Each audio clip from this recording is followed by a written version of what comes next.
रमजान में बार बार हम बिस्तरी करना क्यों जरूरी है। 5 बड़े फायदे जानने के लिए आज का बयान मुकम्मल सुने। पहला फायदा, इबादत में दिल लगाने के लिए ज़हनी और जिस्मानी सुकून जरूरी है। ये एक ऐसी हकीकत है जिसे बहुत कम लोग समझते हैं, मगर अगर हम गौर करें तो ये इंसानी फितरत का सबसे बड़ा राज है। सोचें, जब इंसान किसी परेशानी में होता है, ज़हनी दबाव में होता है या कोई बात उसे खा रही होती है, तो क्या वो सही तरीके से इबादत कर सकता है? नहीं, क्योंकि इबादत सिर्फ ज़ाहरी अमल का नाम नहीं, बल्कि ये दिलो दिमाग की मुकम्मल तवज्जो मांगती है। ये सुकून और खुशी की हालत में ज्यादा खालिस होती है और इसके लिए जरूरी है कि इंसान ज़हनी और जिस्मानी तौर पर मुकम्मल तौर पर मुतमईन हो। अब दूसरा फायदा, रमजान में शैतानी वसवसों से बचने का बेहतरीन जरिया है। रमजान में शैतान कैद कर दिया जाता है, मगर फिर भी हमारे दिल में गुनाह की ख्वाहिश क्यों पैदा होती है? क्या कभी सोचा है कि अगर शैतान कैद है तो फिर इंसान को गलत ख्यालात क्यों आते हैं?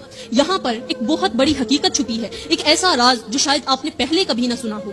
शैतान सिर्फ हमारे इर्द गिर्द नहीं होता, बल्कि वो हमारे अंदर भी होता है। जी हाँ, वो हमारी नफ्स की कमजोरियों में छुप कर बैठा होता है। वो हमारे जिस्म की फितरी ख्वाहिशात को काबू में लाने की बजाय बेकाबू करने की कोशिश करता है। हमारे अंदर जो नफसानी ख्वाहिशात रह जाती हैं, वो हमें कमजोर कर सकती हैं। यही वजह है कि रमजान में बार बार हम बिस्तरी करना बहुत जरूरी है। अब तीसरा फायदा, जिस्मानी ताकत और तवानाई का बेहतरीन जरिया है। प्यारी बहनों, क्या आपने कभी गौर किया कि रमजान में रोजे रखने से जिस्म थकावट महसूस करता है, कमजोरी आती है, सुस्ती तारी हो जाती है और बाज औकात इबादत में भी दिल नहीं लगता? क्या कभी सोचा कि अल्लाह ने रोजे के बाद मियाँ बीवी के ताल्लुक को जायज क्यों रखा? क्या ये महज एक रायत थी या इसके पीछे कोई गहरी हिकमत छुपी थी? प्यारी बहनों, यहाँ पर सवाल पैदा होता है कि क्या हम बिस्तरी जिस्म के लिए एक कुदरती ताकत बढ़ाने वाला अमल है या कम करने वाला? प्यारी बहनों, ये एक ऐसा जरिया है जो जिस्म में खून की रवानी को बेहतर बनाता है, हार्मोनी तब्दीलियों को मतवाजन करता है, ज़हनी दबाव को कम करता है और जिस्म को एक नई तवानाई देता है। अब चौथा फायदा,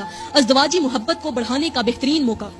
सोचें, रमजान एक ऐसा महीना है जिसमें दिलों को नरमी और मोहब्बत का एहसास ज्यादा होता है, क्योंकि नफ्स काबू में होता है, रूह ज्यादा पाकीज़गी महसूस करती है। और प्यारी बहनों, मियाँ बीवी के दरमियान मोहब्बत बढ़ाने के मौके भी ज्यादा हो जाते हैं। सिर्फ इबादत में इतना मशगूल हो जाए कि अज़दवाजी मोहब्बत कमजोर हो जाए तो क्या ये रिश्ता मुतासिर नहीं होगा? पांचवा फायदा, सब्र और तहम्मुल पैदा करने का जरिया।